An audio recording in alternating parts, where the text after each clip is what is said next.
Rejection rates are at an all-time high. They went to Hyderabad Consulate. It's supposedly more controversial this year because they are asking like more technical questions. Oftentimes, consular officers do talk to themselves, and sometimes they say something to the applicant that is a statement but is really a question. LLM, he was like, what LLM? I told him that it's a large language model. And then he was like, okay, what kind of LLMs do you actually use? I told him, officers are using Google. None of us are computer science majors, so we know just enough to be dangerous. And so he made an assumption based on the very limited knowledge he had of LLMs, which he seems like he didn't even know what an LLM was up until 5 seconds ago. So the mistake that some students might make at this point is, even if the consular officer is just wrong, they will default to being respectful and letting them think that they know what they're talking about, or not have the confidence to correct the consular officer, which is a mistake. In Hyderabad, leadership has given leeway to spend more time with applicants, vetting them because of the stricter immigration policies. Based on the interview that is going and her explanation, do you think she would have gotten approval or rejection? We are in F1 visa season right now, and as you know, on the channel I've uploaded multiple F1 visa interview experiences of students who just got approved. And I was talking to Yvette, who is a former visa officer. She served in Mumbai and Delhi consulate, and she runs a company called Yudi Visa. If you want one-on-one consultation with ex-visa officer, link will be in the description. Regardless, we spoke and I was like, hey, why don't you react to the F1 visa interview experience and help people understand why did visa officer ask this question? What was visa officer thinking during this time? Hopefully we'll convert this into a series, but this is the first episode, and based on your response, based on what you like, let us know in the comment section. But for now, enjoy this series and please give us the feedback in the comment section. Looking forward to it. Thank you, Yvette, for doing this. This is probably around 50, 51. But thank you for being here. We are going to do this amazing series that I have an idea. I want you to react to students who have gone through their F1 visa interviews. And one, like, what do you think the visa officer was thinking when they were asking those questions to them? And then two, I also want you to guess, like, what do you think, they got approval or rejection, or would you have decided otherwise? Yeah, so that's kind of the series idea. But before we get into it, let's do a quick intro of who you are and what you do. My name is Yvette Bunsell. I worked for the US government for 11 years. I worked for the State Department, and I adjudicated 40,000 visas. I worked primarily in India, Mumbai, and Delhi. And I started a visa interview prep company with 4 other ex-consular officers. They've worked all over the world. A couple of them are retired, and we help with visa interview preparation for any visa class. So that's what we do. Nice. And again, I know there is a visa season going on, and not just that we focus on F1 visa, but for students who want to prepare for F1 visa, mock interviews, and like DS-160s and all of that, you people can schedule one-on-one with you or your team, which are obviously all ex-visa officer, and they get discounts, if they use They get a discount, right? Yeah, if you put UDJ on checkout or use the link below, you get a nice discount for a prep session with an ex-visa officer, which, especially if you have a denial, we really help you, not just with mock interviews, but really understanding your story, communicating your story, and having confidence at the visa window, avoiding the mistakes, the pitfalls. And right now it's even more important than ever because rejection rates are at an all-time high. It's tough. Yeah. But all right, now the fun segment. So again, this student, I just did the video with them. They went to Hyderabad Consulate, which is supposed to be like, it's supposedly more controversial this year because they are asking like more technical questions and all of it. But I want you to react to the visa interview. And it was 5-minute long visa interview. Can you believe that? In India? So that's a lot of time. Yeah. So I'm going to share my screen and then we'll play it, and then let me know if you want to stop and share your thoughts and things like that. Okay. Okay. Right. Here we go. So I'm going to start where this person is talking about, like they are in front of the window now. So here we go. 5 waiting near the counter. So I think that's the reason why they made me to shift the counter, because I was waiting behind a person already. So when I went there, it was like, yeah, how are you doing? Can you pass me your passport and I-20? And then I did. I didn't know he was reading it out loud. He was saying, okay, master's in. So I just wanted to complete it. I thought he's asking me. So I was like, okay, master's in computer science. He's like, no, master's from University of Minnesota, computer science. Okay, cool. And then he thought, I think So he I'll thought I'm add something from here, IIT. Yudi. Yeah. Yeah. So oftentimes consular officers do talk to themselves, and sometimes they say something to the applicant that is a statement but is really a question. So masters of computer science, they'll look at the applicant, they'll say masters of computer science, and the applicant will be like, is that a question? So this officer was kind of doing that. I did that a lot. So it's because consular officers are processing what they have in front of them. It's the first time they're seeing it, thinking out loud, speaking out loud. So if seems like a half statement, half question, go ahead. Take the bull by the horns and say, yes, that's correct. It's a master's in computer science. I've been doing this, or this is the university I've gone to. So go ahead and have some confidence. And if you feel like it's appropriate, you can go ahead and talk at that point. Nice. I like that. Nice. Okay. Madras. So he was like, "Oh, you did graduate from IIT Madras." So I had to tell him twice that no, it's not IIT Madras. It's Madras Institute of Technology, which is one of the university departments of Anna University. So I had to mention him twice. He by mistake thought it's IIT.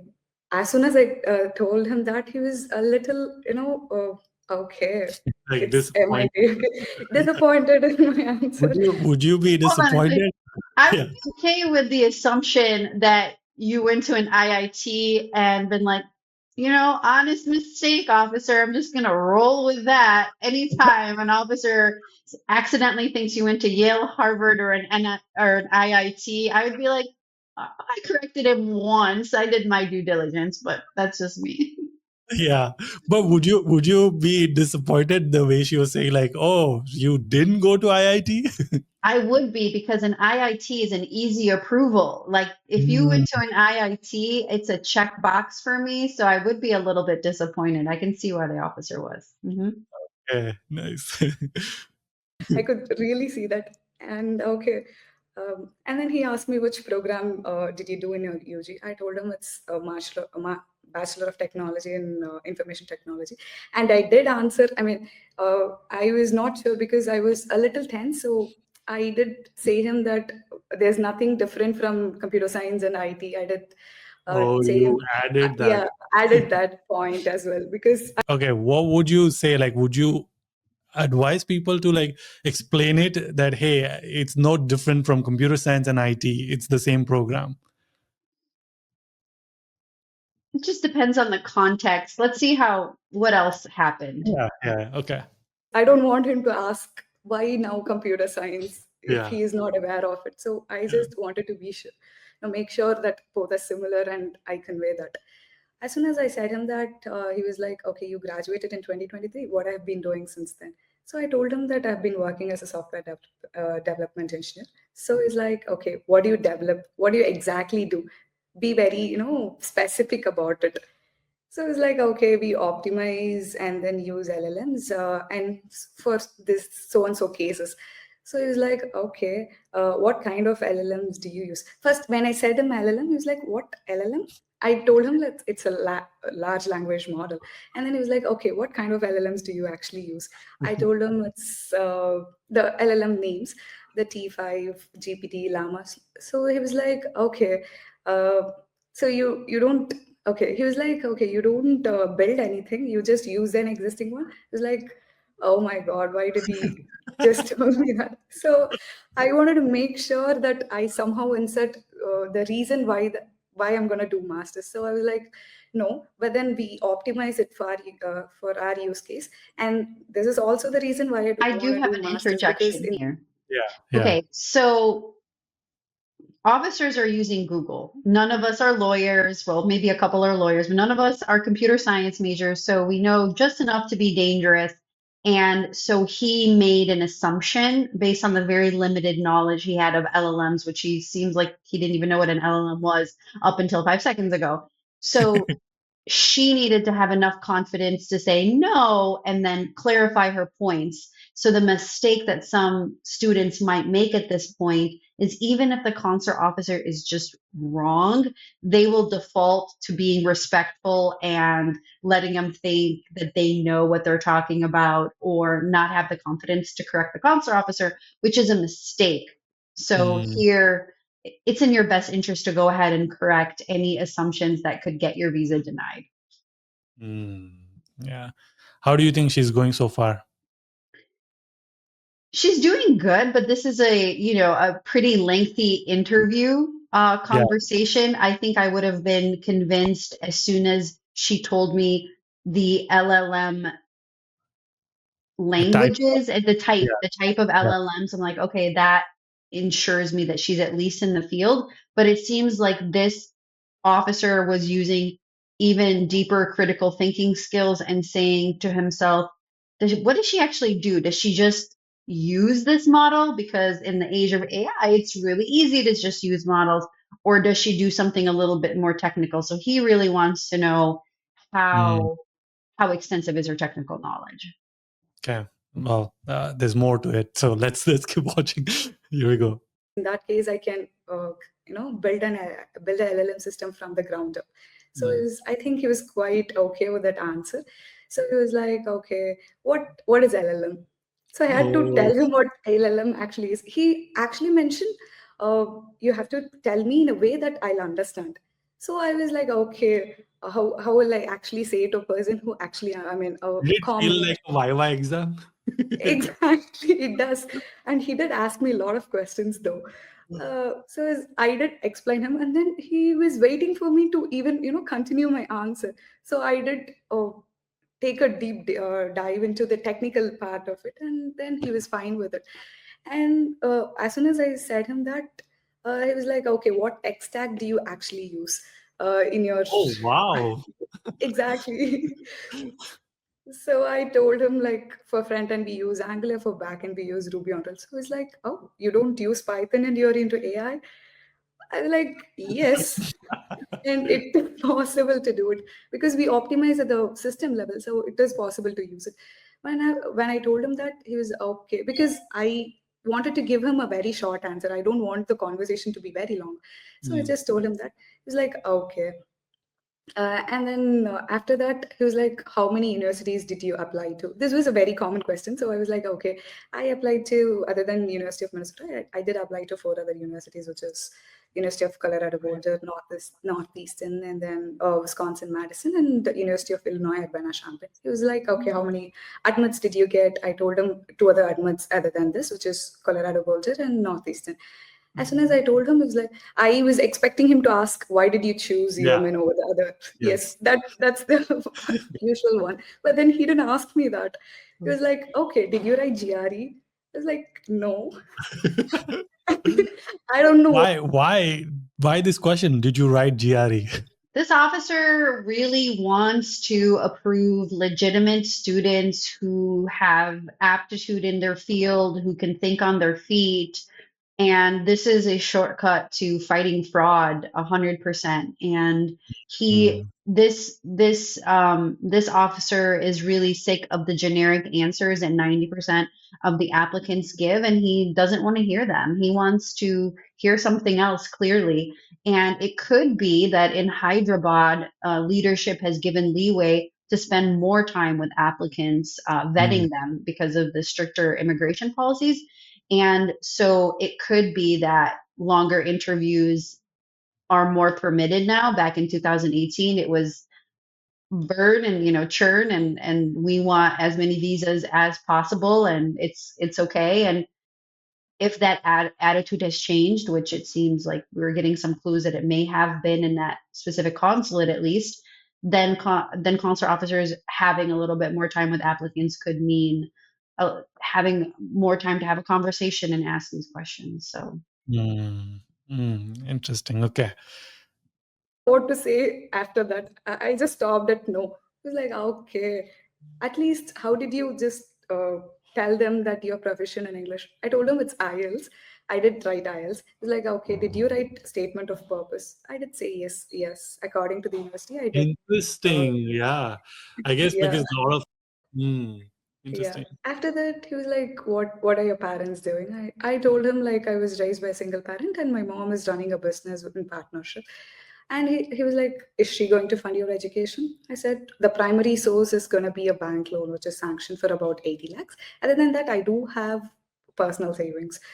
And he was like, "Okay." He was asking me 80 lakhs, and then I had to tell him in USD Yeah. so that he was looking at my I-20. So I want to make sure that it matches with I-20 because it I was in have something dollars to and USD. say. Did the Yeah. officer not know how much 80 lakhs was? Is that the impression you got, Yudi? Yeah, that's what it looked like. She's trying to say that the way he reacted, he may have not know what is 80 lakhs. Okay. So if that's the case, then that tells you 100% that this is a brand new officer to India.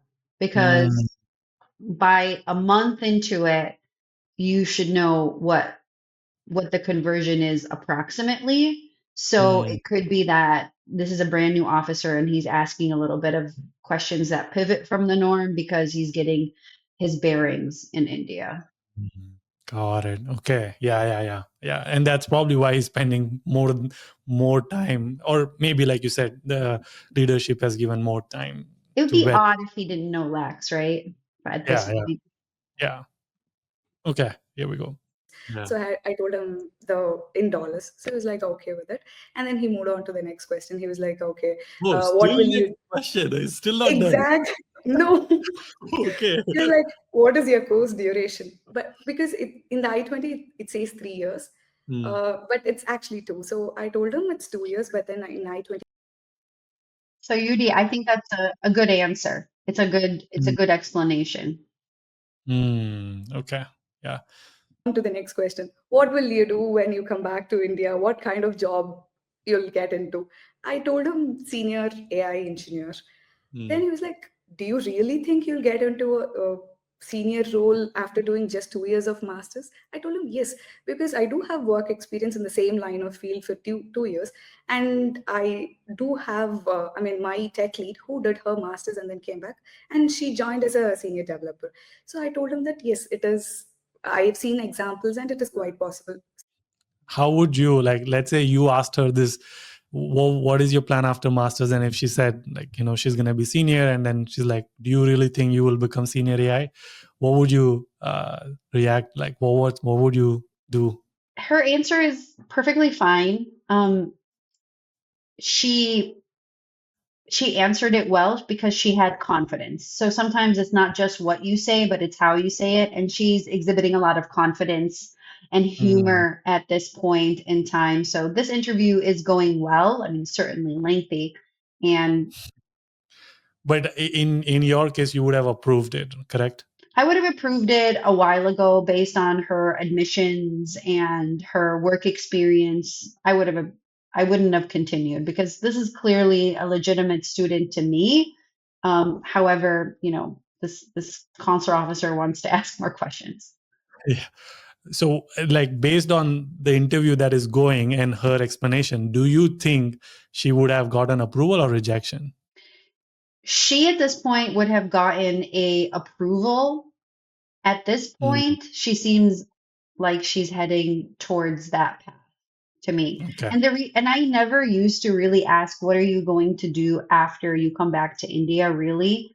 Especially for STEM majors, because I always get generic answers and they don't necessarily help make my decision. I focus more on the quality of the student and if I feel like they are going to for sure pass their classes and they're able to fund their education. I mainly focus there. Got it. Okay. Here, I think we are getting to the end now. So here Since we are. I do have experience. So he was like, okay, how much do you expect them to pay you? And then I did know it because I have Googled it already. The first thing that will come up is 30 lakhs per annum. So I did say him that. He was like, oh, that much. Do you really think that much they'll pay you? Pay you in India? I was like, yes. What an odd officer. Yudi. Yeah. Yeah. Yes, He's questioning your answer every single time. Like, yes. are you sure? Should we lock that answer? We should At figure one out particular point who of time, that officer is. We should figure out who Yeah. that officer is and see if we can catch more students that have had interviews with him because it seems like Yeah. they're going to be the fun interviews. Yeah. Yeah. Yeah. Yeah. I thought, okay, he's going to reject me Yeah. anyways. Let Yeah. me be at least confident with my answers. So I Mm. was even Is that the right attitude? Like she already in her head, she's thinking, I think I'm going to get rejected because it's so long and I've answered everything, but doesn't seem like she's convinced enough. So I'm just going to just be confident anyway. Her attitude has been good the whole time. So I think that anytime you do confidence, whether you think you're going to prove it or deny it, is a good call. Got even it. more confident that when he he wanted to make sure that I was if I'm questioning it was you. like Yeah. yes, I was Yeah. like yes, I will get that salary.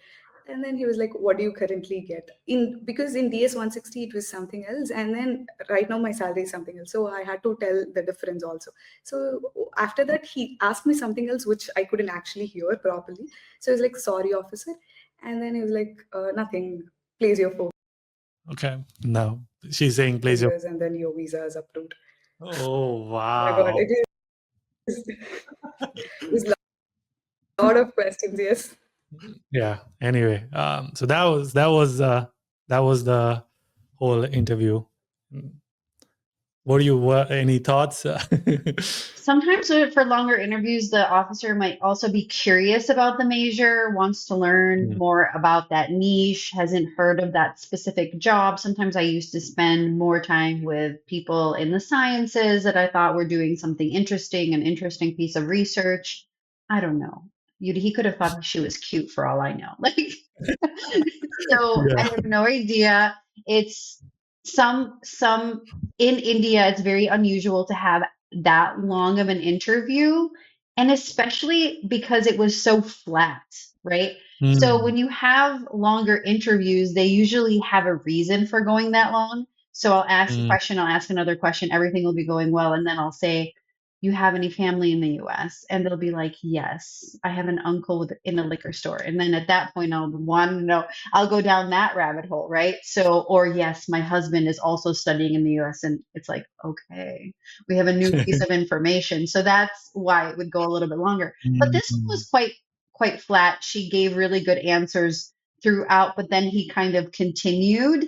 So it was yeah. just, it didn't seem like he was looking for anything in particular or was going down a rabbit hole, but rather just continuing on. So it seems like he had the luxury of time. So don't expect your interview people out there to be that long. I would say if they ask you a technical question, you probably have one shot. Either you give them a really strong answer or you don't. And maybe you'll get one or two more follow-up questions. But in general, in India, it's going to go a lot quicker. But nice Yeah. reflection and congratulations to the young lady. And I wish her well in her program. Yeah. Yeah, amazing.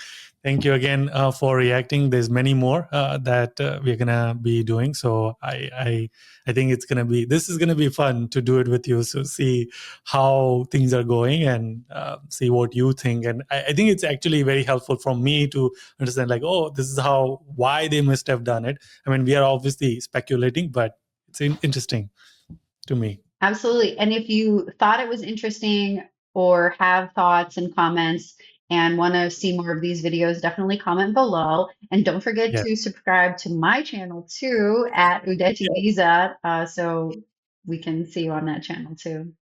Yes, absolutely. And again, if you need more help with visa preparation, link will be in the description. Discounts available. But you've had how we always end the video. Until our next one. Keep smiling, keep hustling. Nice. Okay.